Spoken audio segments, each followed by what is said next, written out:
दोस्तों नमस्कार। आप सभी बच्चों के लिए मैं लेकर आ चुका हूं अभिव्यक्ति और माध्यम के प्रश्न उत्तर। याद रखिएगा, हर साल अभिव्यक्ति और माध्यम के प्रश्न वार्षिक परीक्षा में पूछे जाते हैं।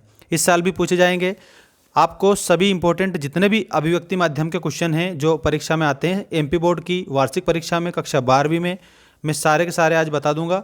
बने रहिए मेरे साथ में। और इसमें का एक और वीडियो मैंने पहले अपलोड कर दिया है। जितने भी क्वेश्चन अभिव्यक्ति माध्यम से बनते हैं सारे देखने को आपको इस चैनल पर मिलेंगे। आइए स्टार्ट करते हैं पहले क्वेश्चन से। ये रहा आपका पहला क्वेश्चन।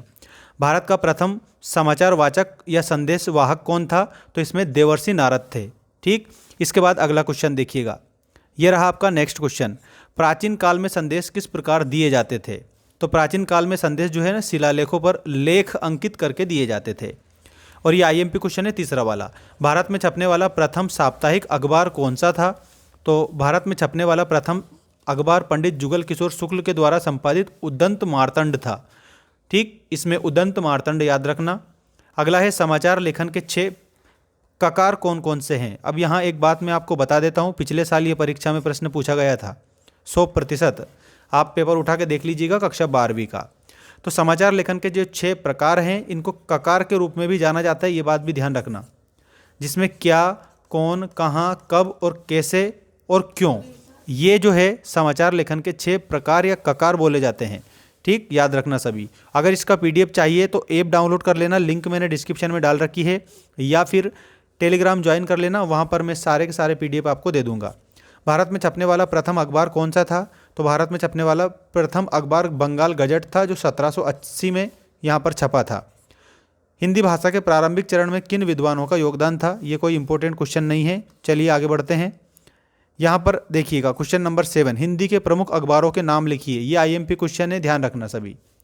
जनसत्ता, पंजाब केसरी, दैनिक भास्कर, नई दुनिया, नवभारत आदि ये हिंदी के प्रमुख जो समाचार पत्र हैं वो आप लोग याद रखेंगे।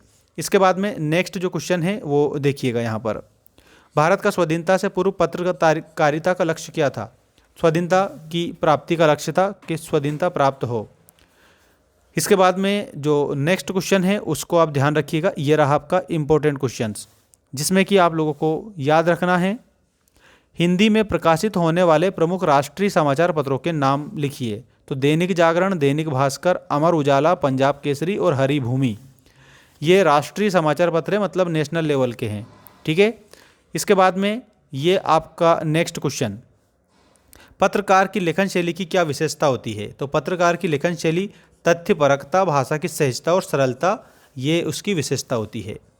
इसके बाद में नेक्स्ट क्वेश्चन पर ध्यान रखिएगा। पत्रकारिता के अहम अंग अगर आपसे पूछें तो आप बताना समाचार, विचार, टिप्पणी, संदेश, संपादकीय, फोटो और कार्टून, ये पत्रकारिता के अहम अंग होते हैं। अब रेडियो से संबंधित जो प्रश्न आपसे पूछे जा सकते हैं वो मैं आपको बताऊंगा। उससे पहले ये क्वेश्चन देखिएगा, हिंदी की प्रमुख साहित्यिक पत्रिका और उसके संपादक का नाम। तो साहित्यिक पत्रिका साहित्य से संबंधित होती है, तो सरस्वती पत्रिका है। आचार्य महावीर प्रसाद द्विवेदी इसके क्या थे? संपादक थे। अब रेडियो से रिलेटेड जितने भी क्वेश्चन पूछते हैं सारे मैं आपको बता रहा हूँ, ध्यान रखिएगा सभी बच्चे। रेडियो का आविष्कार कब व किसने किया था? तो 1895 में रेडियो का आविष्कार किया था वैज्ञानिक जी मार्कोनी ने। नेक्स्ट है, विश्व का प्रथम रेडियो स्टेशन कब और कहाँ स्थापित किया गया? तो इसमें 1892 में पिट्सबर्ग, अमेरिका, न्यूयॉर्क व शिकागो में स्थापित किया गया था। अब भारत की बात आती है रेडियो से रिलेटेड। अब सभी स्टूडेंट यहाँ पर ज़्यादा गौर करेंगे। देखिएगा, ऑल इंडिया रेडियो की स्थापना कब हुई? तो आप बताएंगे ऑल इंडिया रेडियो की स्थापना 1936 में हुई। एफएम रेडियो का प्रारंभ कब से माना जाता है? 1993 से माना जाता है। और इसके बाद में आप अगला जो क्वेश्चन है वो देखिएगा, टेलीविज़न से रिलेटेड है। अब अभिव्यक्ति माध्यम का जो टीवी से रिलेटेड प्रश्न पूछ सकते हैं वो बता रहा हूँ। विश्व में टेलीविज़न कार्यक्रम कब प्रारंभ हुए? तो 1927 में प्रारंभ हुए, और वो सबसे पहले अमेरिका में। ठीक। भारत में टेलीविज़न का आरंभ कब हुआ? तो 15 सितंबर सन 1959 में। ठीक, याद रखना। और वो भी शिक्षा के उद्देश्य के लिए, मतलब शिक्षा का प्रसार करने के लिए। इसके बाद में नेक्स्ट जो क्वेश्चन है वो देखिएगा, टेलीविज़न में किन किन माध्यमों का संगम होता है? ये आईएमपी क्वेश्चन है, वेरी मोस्ट इंपॉर्टेंट।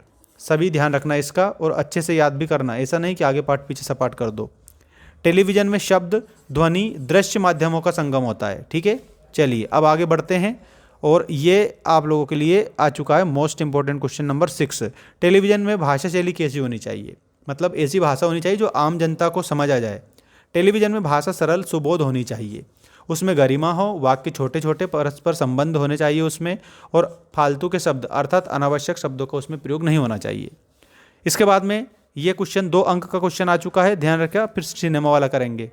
टेलीविज़न समाचार लेखन के लिए किन किन बातों का ध्यान रखना चाहिए, तो 2 नंबर का आता है, 2 प्रश्न 2 पॉइंट ऐसे लिख देना। टेलीविज़न के पर्दे दिखने वाले शब्द दृश्य के अनुकूल होने चाहिए, कम से कम शब्दों में अधिक से अधिक समाचार बताने चाहिए। अब सिनेमा से रिलेटेड क्वेश्चन बनेंगे, वो आप समझ लीजिएगा। यहाँ पर देखिएगा, सिनेमा का आविष्कार किसने किया था, तो ये वैज्ञानिक थॉमस अल्वा एडिसन ने किया था 1883 में। भारत में प्रथम मूक फिल्म किसने और कब बनाई थी, तो राजा हरिश्चंद्र मूक फिल्म का नाम है, 1913 में बनाई थी और दादा साहब फाल्के ने बनाई थी। ठीक, इसीलिए फिल्म जगत में पुरस्कार दिया जाता है दादा साहब फाल्के पुरस्कार। अगला प्रश्न है, भारत की पहली बोलती फिल्म कौन सी थी, तो आलम आरा थी और ये फिल्म 1931 में बनी थी। ठीक, इसके बाद में अब इंटरनेट से रिलेटेड जो प्रश्न पूछते हैं वो मैं बता रहा हूँ, उसको अब ध्यान रखना सभी।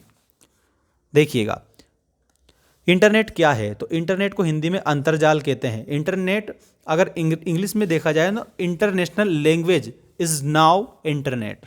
ठीक है, तो अंतर्जाल इसको हिंदी में बोला जाता है, नाम याद रख लेना। ये ऐसा माध्यम है जिसमें print media, radio, TV, cinema आदि सभी के गुण या विशेषताएं विद्यमान होती है। ठीक, अगर आपसे पूछे अंतर्जाल का मतलब क्या होता है, तो आप बताएंगे इंटरनेट होता है, बस इसका इतना याद रखना। इसके बाद में यहाँ पर इंटरनेट का जो प्रारंभ है ये पूछ सकते हैं, इसको देखिएगा सभी। भारत में इंटरनेट पत्रकारिता का प्रारंभ कब हुआ, तो 1993 में हुआ है, ये बात ध्यान रखना।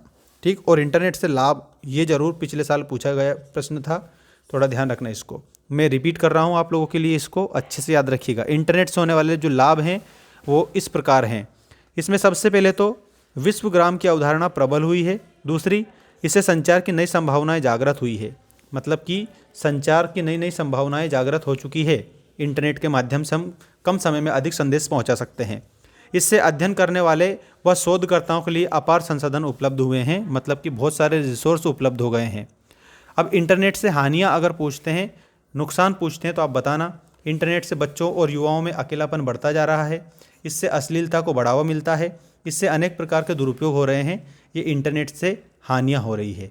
अब आप लोगों को मैं बता दूं, हिंदी का संपूर्ण पोर्टल कौन सा है, तो यहाँ पर आपको सभी बच्चों को याद रखना है और वो हो जाएगा नई दुनिया। संपूर्ण पोर्टल नई दुनिया है, इंदौर। ठीक, इसके बाद में यहाँ पर आपको भारत में कौन से समाचार पत्र इंटरनेट पर उपलब्ध हैं, तो टाइम्स ऑफ इंडिया है, इंडियन एक्सप्रेस है, ट्रिब्यून आदि है, ये उपलब्ध है इंटरनेट पर। इंटरनेट की मुख्य तकनीक कौन से तत्व कौन कौन से हैं, तो HTML, hyper text markup language, internet email, internet explorer और नेट एस्केप। ये IMP है जो मैंने बता दिए हैं। अब संपादन से रिलेटेड जो क्वेश्चन है आप लोगों को मैं बताऊंगा और बिल्कुल कंप्लीट इसमें आप लोगों को याद रखना रहेगा, सभी बच्चों को नेक्स्ट वीडियो में बताएंगे।